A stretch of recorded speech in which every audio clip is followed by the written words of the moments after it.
You can hear me now, right? Yeah?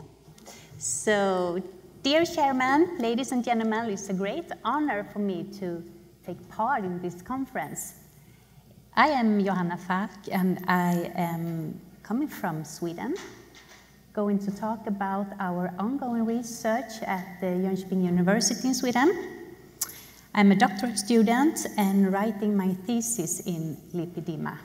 And my research is within the subject of health and care science, so it has a focus on health, quality of life, and experiences of health care and treatments among women with lipedema.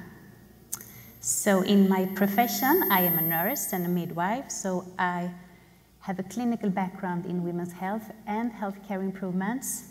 And for the last 3 years, I work as a university lecturer at Jönköping University, where I educate graduate nurses. So I have nothing to disclose. And we conducted a national lipedema study in Sweden by sending out an online survey that we had developed in collaboration with a physician, a woman with lipedema, and a spouse to a woman with lipedema. And participants were recruited from all lipedema association groups in Sweden.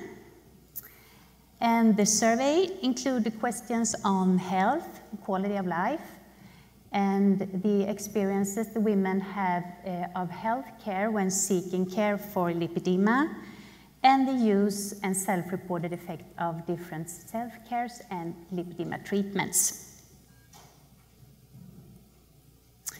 And it was 245 women with lipedema who responded to the survey, and the median age was 50 to 59.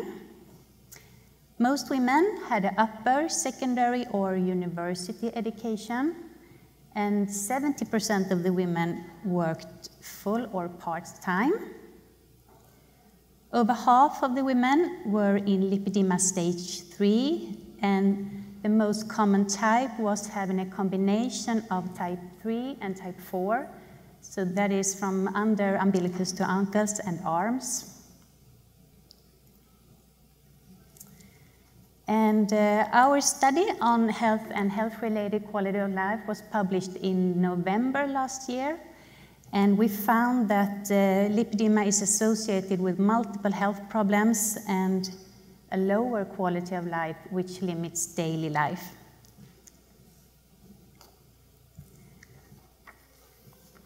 And moderate and severe leg heaviness, pain, numbness, cold skin, feeling cold, bruising, and sleep problems occurred in all lipedema stages. However, the symptom severity tended to increase as the disease progressed, and almost all women reported that they had comorbidities.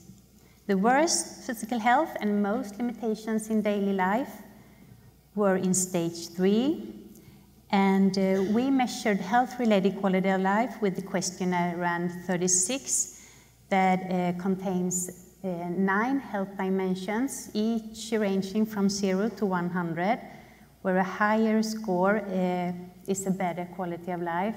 And we found that women with lipedema reported 25 to 35 points lower in their physical and mental health compared to an age-matched general Swedish female population.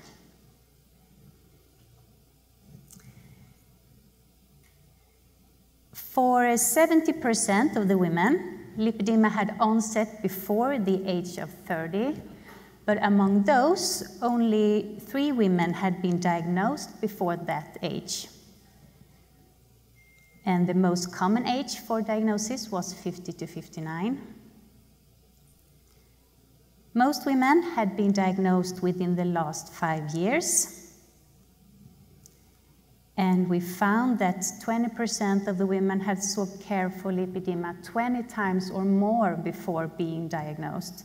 So it often takes decades from disease onset, including many healthcare visits before being diagnosed. And this means that many women are misunderstood, underdiagnosed, and lack support from healthcare. So now I'm working on the next paper, and this is data from the same survey. And I will present some preliminary results here. The women answered 30 questions on their perceptions of healthcare, and that is patient satisfaction, that then were grouped into the 7 dimensions that we can see here. And we used the same questions as in the National Swedish Patient Survey, so therefore we could compare women with lipedema, as we see in yellow here, with a general Swedish female population, which is in purple. And a higher score indicates a better, higher patient satisfaction, and the maximum score is 100. And as we can see, women with lipedema scored lower in all dimensions compared to the general population. And particularly low scores were found in overall impression, and this reflects lower satisfaction regarding the expectations of care, perceived efficiency, being cared for and feeling safe. And as a complement to the scoring, the women could also describe in free text answers their experiences of healthcare. So this data is still in the analysis stage, so I will present a few quotations here. One woman wrote, "I have lost trust in healthcare. Once you have been diagnosed, there is still no care offered." Emotional support relates to the experience that healthcare professionals are available, responsive, and supportive for the patient's worries, pains, and fears. And in this dimension, women with lipedema scored 51 points compared to 76 points in the general population. And one woman described it like this: "I gave the doctor a lipedema brochure. He looked it through, said, 'Interesting.' Then he put it away and told me to start exercising to get rid of my big calls." And knowledge of lipedema in healthcare is generally low, and many women report experience of not getting answer to questions on how to cope with their health problems, and they also lacked information about different treatment options that could be of benefit, but also potential side effects or warning signs to pay attention to. Unfortunately, no one in regular healthcare has the knowledge. There are probably exceptions, but I have not met them.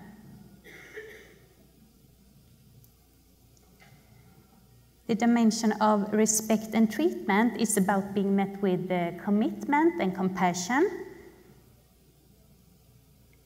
I have been laughed at in the primary healthcare center and told that lipedema does not exist.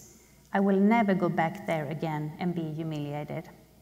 And many women describe such bad experiences of healthcare that they avoided seeking care even for other symptoms or diseases. This figure shows the use and the self-reported effects of different types of self-care and lipedema treatments. And we found that treating lipedema with self-care was common. Less used were those treatments that mainly are performed in healthcare. Doing low-intensity exercise and using compression garments were rated by approximately half of the women as having a good or very good effect. And although treating lipedema with manual lymphatic drainage, MLD, were more common as self-care, this treatment was reported as having better effect when it was performed by a lymphatic therapist. And in this study, we found that slightly more than 20% of participants had undergone liposuction, and among those, all except one experienced a very good or a good effect. So to conclude, lipedema has a negative impact on health and quality of life, but still the diagnosis delay is extensive and patient satisfaction is generally low. Managing symptoms and health problems with self-care is common.